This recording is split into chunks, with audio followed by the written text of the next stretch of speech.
Should we say flaming hot? Flaming hot. Only if you want Guy Fieri to appear. Ooh, okay. Considering the fact that I do, I'm going to go with that.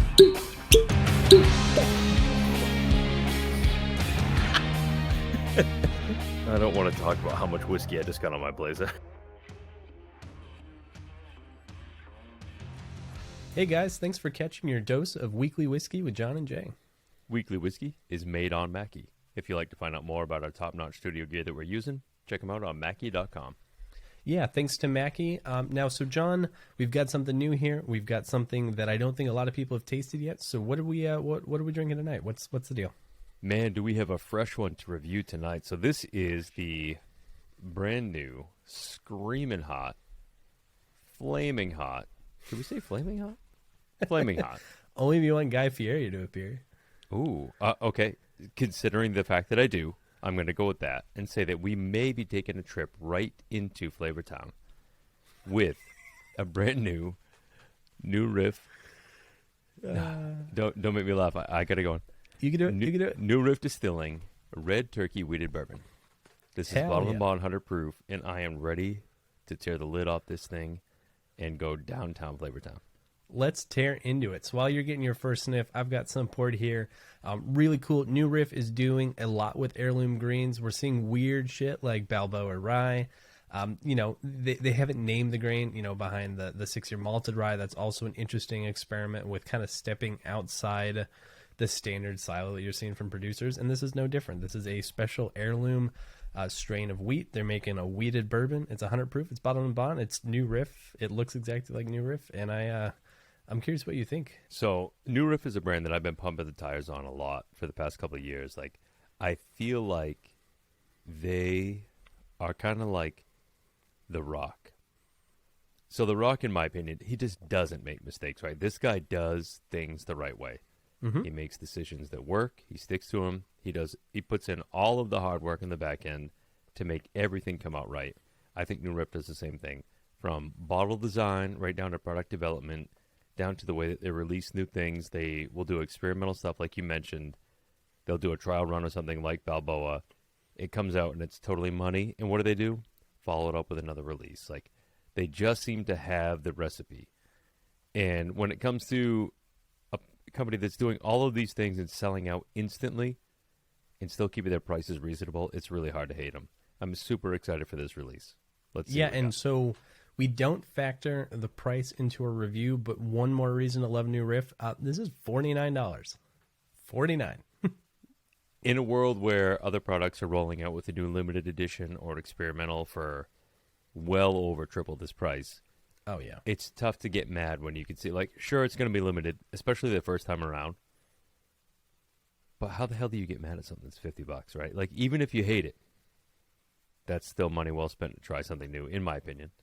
I have spent far more on far worse gambles. New Riff can roll out. I don't even want to speculate at what they could roll out, and I would still pay $50 for it. But I think that's an excellent segue to get into tasting this thing. I've had a smell. I've had a taste. What do you think? What do you think on the nose here? On the nose, I really like it. Actually, it brings in a lot more depth and a lot darker character than I was expecting. For being that this is bottled and bond, we could presume it's just a hair over 4 years, which is on brand for New Riff. They're not doing a ton of stuff that's much over that, especially in their bottle of them online. It's coming out, like some of it, even 4 years in a day, whatever. They've got it dialed in. It's usually money. But this is like, just a big fat caramel bomb on the nose. A little bit of dark fruits in there too, kind of hanging on. Even a touch of molasses. Like, this thing it's dark and rich on the nose. Yeah, what really struck out to me was orange peel, maple candies, kind of a light cocoa, and then right as we get onto the palate, I just had a sip here. This does not taste like Yo Mama's wheated bourbon. There's no cinnamon red hot candies. I would not call this anything like Larceny or Old Well or Antique or even Old Elk wheated. This is really, really robust for a wheated bourbon. It's very cocoa forward. I get a lot of coffee, espresso, and maple candies again. Like, this is crazy. You're right. It's rich. It brings in that coffee shop vibe. It has that, just almost like the, what are the things I'm thinking of, Jay, here? Talk me through it. It's, Milk duds. I'm not good at desserty things here. No. Cannoli, like some of the cannoli feeling, like the dark, Like a chocolate eclair kind of. yeah, the dark chocolate on top, a little bit of the cream in the background, maybe. There is like this good fruit layer to it too. I don't get the maple the same way you're getting there, but I don't feel like that's either. That's kind of on brand for what we got going on, I think. What this makes me think of now that you said it a little bit, I'm picturing a hot fudge sundae, but take out that scoop of vanilla ice cream, put in a scoop of espresso ice cream. Yes. Okay. You get the cream from the whipped cream, you get the nice fudge from the hot fudge, and then it's not like super crazy coffee forward. It's certainly not bitter, it's not acidic, but it's like cocoa with that hint of that little extra roastiness and a little bit of coffee. Yep. Coffee spice. And one thing that kind of gets me with younger weeded stuff, and this has been sort of my axe to grind with brands that are doing a lot of things great, but then when they roll out a weeded product, is there's just like that little bit of funk that doesn't quite get rounded out until you get up into the 8-year range with it.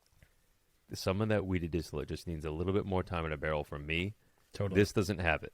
This is spot on, ready to rock. There's I just don't have anything I could complain about here. There's a good heavy note of vanilla that kind of comes in the more I swirl this thing and let it sit.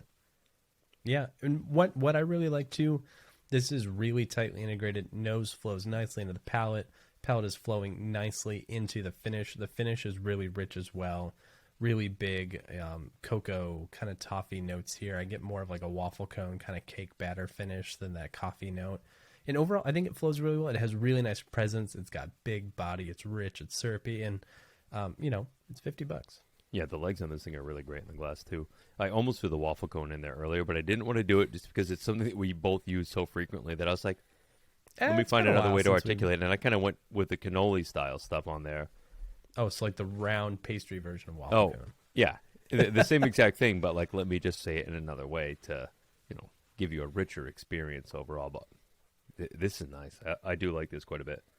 I could not agree more. I'm a huge fan of this. If you are really excited about this and want some, because it's probably already gone. By the time this drops, it will be gone. Yeah. I think, people are excited. New Riff plus weeded bourbon, like on paper, immediate success. But I'm happy to say that the whiskey itself is actually working. I would take this over a great many other things that, even like Old Well Antique that's just as difficult most of the time to find. I bet we'll expect to see a follow-up release. They made a big batch. They got more hiding out. It's just if it's going to be like Balboa Rye where we get it a second time, I'm totally in. I think this rocks. I think we will. And if the first release of these is really their sort of beta test, this one I think will urge them to make this a mainstay product. This is absolutely right up there with everything I would expect from New Riff in all the right ways. Yeah, if this was on the shelf all year round, I think it'd be a huge success for the brand. Absolutely. Thanks, guys, for catching your dose of weekly whiskey here with John and Jay. Yeah, if you'd like to become part of our community, if you'd like to support what we're doing, we have all sorts of things going on. You can go ahead and support what we're doing over at patreon.com/thewhiskeynet. Also, don't forget to check out our studio sponsor, Mackie. You can check them out on Instagram at Mackie Gear or on their website, Mackie.com. Yeah, Mackie is making us sound great. They have everything your studio might need, whether you're trying to do podcasting, live music. We love all the gear that we have here. It is working really well. If you're looking for more from John, you can find him at thebourbonfinder.com. And if you're looking for more from me, I'm Jay over at whiskeyraiders.com. We're the Rotten Tomatoes of whiskey. And thanks for joining us. We hope that you guys can find this because, damn, it's good. So cheers. It's good. Cheers.